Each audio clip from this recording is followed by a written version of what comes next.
Ever looked at a Mandalorian and wondered about their history, where they originated, where their armor came from, or why they're such a violent group? Hey everyone, my name is Emma Park, I'm a content creator with Youtini, and today we'll be taking a deep dive into the entire history of the Mandalorians in canon, as well as listing the top canon media and EU materials to find the mysterious Mandos. Let's start with an overview of the Mandalorians in canon. The best way to describe the Mandalorians is exactly how they are defined in the Disney Plus series, The Mandalorian. Mandalorian isn't a race, it's a creed.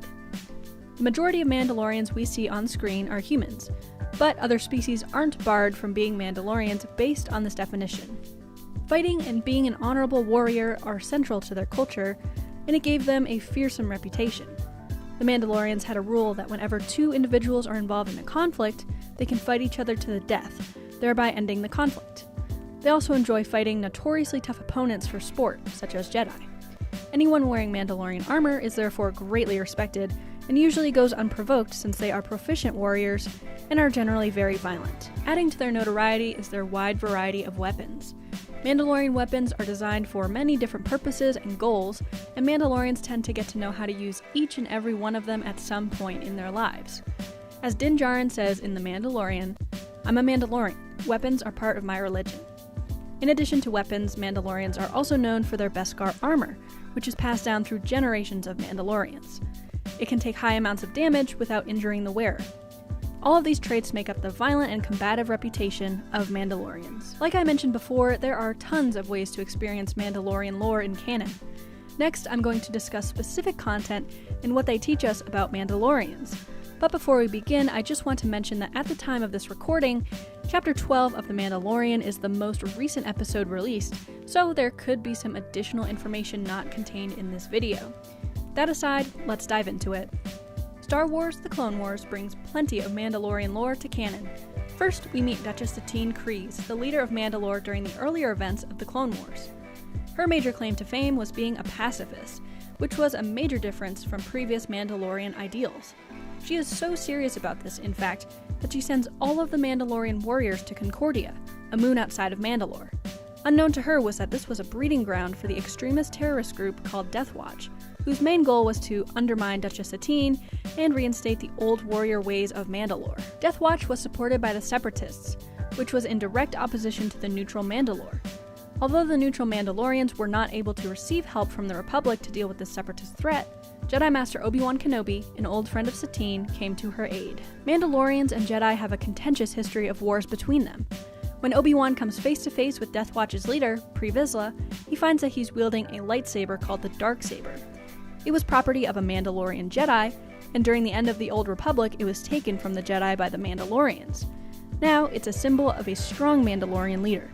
More on this later. Wars were common among Mandalorians, and a civil war was what led Satine to rule without violence and remain neutral during the war between the Republic and the Separatists.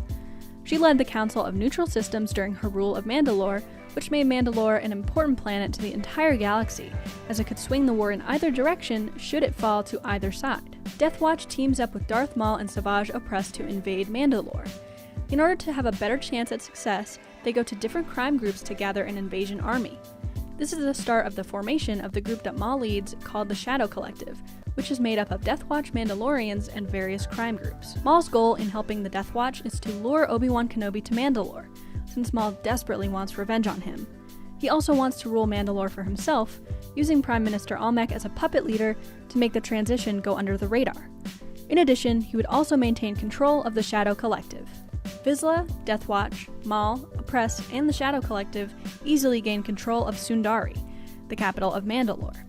After this, Maul defeats Vizsla in combat, and by Mandalorian tradition, the victor, in this case Maul, gets to keep the Darksaber and rule Mandalore.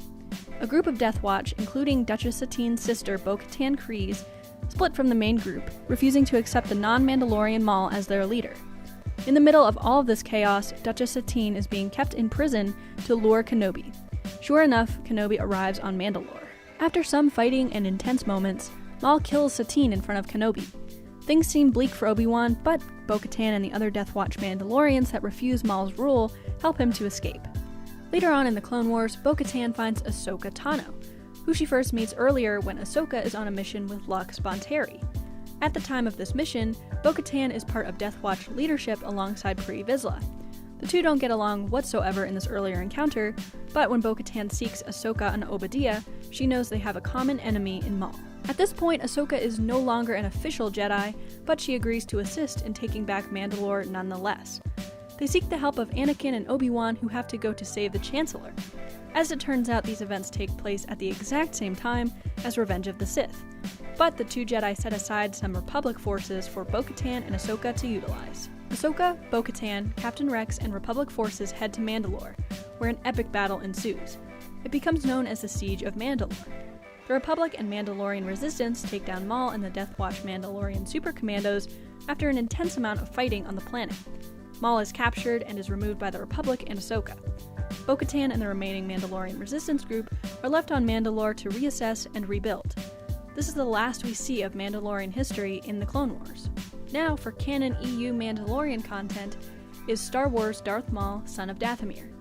This 4-issue miniseries continues the events of the end of the Clone Wars episode, The Lawless, in which Maul becomes ruler of Mandalore and fights Sidious. In terms of Mandalorian content in this miniseries, there is some good action involving Maul's Death Watch. We meet Mandalorian Super Commando Gar Saxon, who plays a prominent role in the Mandalorian lore in Star Wars Rebels. Additionally, this miniseries adds some subtle hints regarding the Death Watch Mandalorian Super Commando's feelings towards Maul.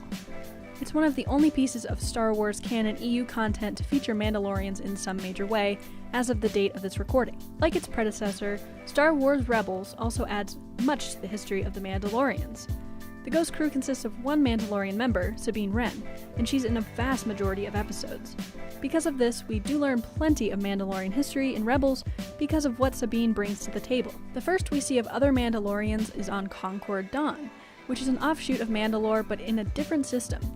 The Rebels were looking for a new travel route through this system, and when the Rebel group goes to scope it out, they encounter a group of Mandalorians called the Protectors, who are supposedly only loyal to Mandalore, but are actually in league with the Empire. The Protectors were led by Fen Rao, who used to be a pilot for the Republic. The Protectors weren't interested in diplomacy and were quick to violence. Eventually, the Rebels capture Rao, and as a result, they gained access to the route. Later on, the Rebels lost contact with the Protectors, and the Rebels find that the base has been destroyed. It's important to note that at this time, Mandalore was controlled by the Empire. Gar Saxon was the Imperial Viceroy of Mandalore, and he also led a group of Imperial Super Commandos. These Super Commandos were the ones that destroyed the Protector's base. This betrayal caused Fen Rao to voluntarily join the Rebels. Later on, Star Wars Rebels takes us to Dathomir, where Sabine finds the Darksaber. Kanan asks Fen Rao about the history of the Darksaber, and his response is perhaps one of the most jam-packed lore moments in all of canon. The Darksaber signifies the leader of House Vizsla, and it later signified the leader of Death Watch. It's over 1,000 years old and was constructed by Tar Vizsla, who happened to be the first Mandalorian Jedi. When he died, the Jedi kept the saber in the Jedi Temple, but later, Vizsla Mandalorians stole it. After that theft, Mandalorians were brought together for the first time in a long while. The ruler that unified the Mandalorian clans wielded the saber, and the Darksaber was thereafter seen as an object that brought unity to the entirety of the Mandalorians, at least for a while. Since whoever wields the Darksaber is incredibly respected by other Mandalorians, the Ghost Crew asks if Sabine would be willing to train with it so that she may raise an army of loyal Mandalorians to join the rebel cause. She agrees, and Kanan and Ezra train Sabine how to wield the saber effectively. During this training, Fen Rao gives Mandalorian vambraces to Sabine, which have functions designed to both mimic and deter Jedi powers. We see Sabine use these in conjunction with the Darksaber later on.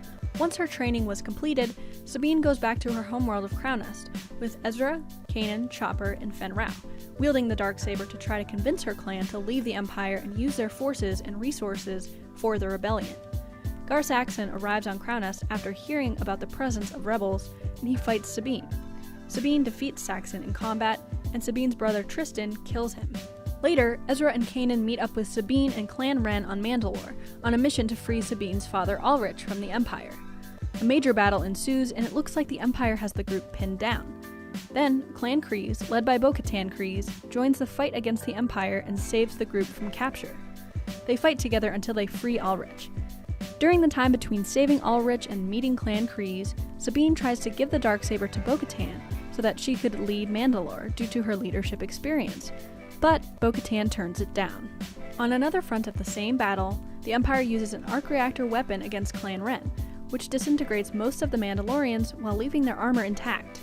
Upon investigation, it is revealed that Sabine created the weapon and named it the Duchess, after Duchess Satine Kryze. Sabine invented the weapon while at the Imperial Academy, and it works by targeting the Beskar in the Mandalorian armor so that it only affects Mandalorians but doesn't affect anyone else. When discussing how to avoid it being used against them, it's suggested to change the type of armor that they wear. However, it's revealed that Mandalorian armor is passed down through generations of Mandalorians and reshaped to each wearer, so that wouldn't be a viable option. Instead, Sabine decides she will destroy the weapon herself. After infiltrating a Star Destroyer, Sabine destroys the weapon using the Darksaber and was supported by the leadership of Bo-Katan, while a separate group destroyed the plans for the weapon. Sabine insists that Bo-Katan take the Darksaber, and she reveals to Bo-Katan the number of Mandalorians that support her as their leader.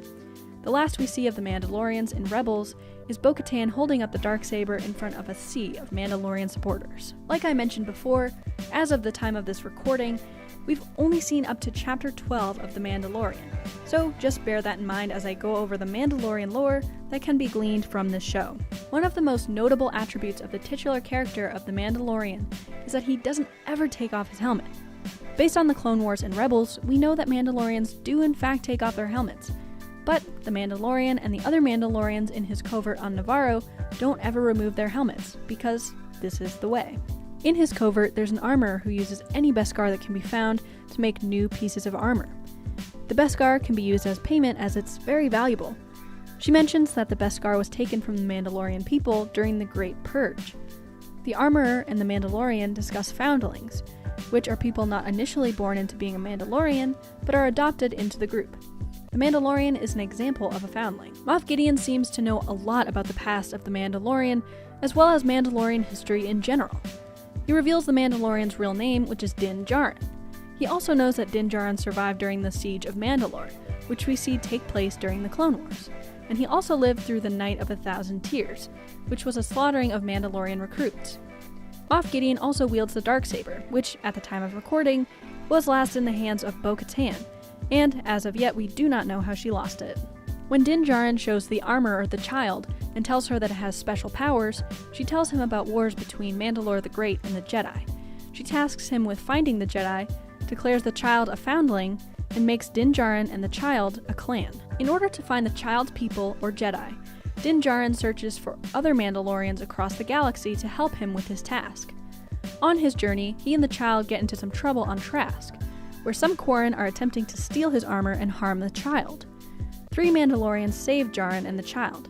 The leader of this trio is Bo-Katan Kryze. Din Djarin is startled when they remove their helmets, and Bo-Katan tells him that he's a child of the Watch. The Watch is a cult that are extremists in comparison to typical Mandalorians. Din Djarin and the 3 Mandalorians have a conversation about Djarin's mission. Bo-Katan offers information about the Jedi in return for his assistance on a mission. After the mission, Bo-Katan tells Din Djarin to go to the planet Corvus to find Ahsoka Tano. As of the time of the recording of this video, this is the last piece of Mandalorian lore that we have from this show, but it certainly won't be the last. I cannot wait to see what happens next with Mandalorian history. So, what do you think about the history of the Mandalorians? What's your favorite canon Mandalorian content? Did we miss anything? Let us know in the comments below. You can find links in the description for Youtini's Facebook, Instagram, Twitter, Discord, Patreon, Youtini merch, as well as Twitch, where we have weekly live streams. We would be honored if you would join us. Thank you all so much for watching, and as always, may the Force be with you, or more appropriately, this is the way.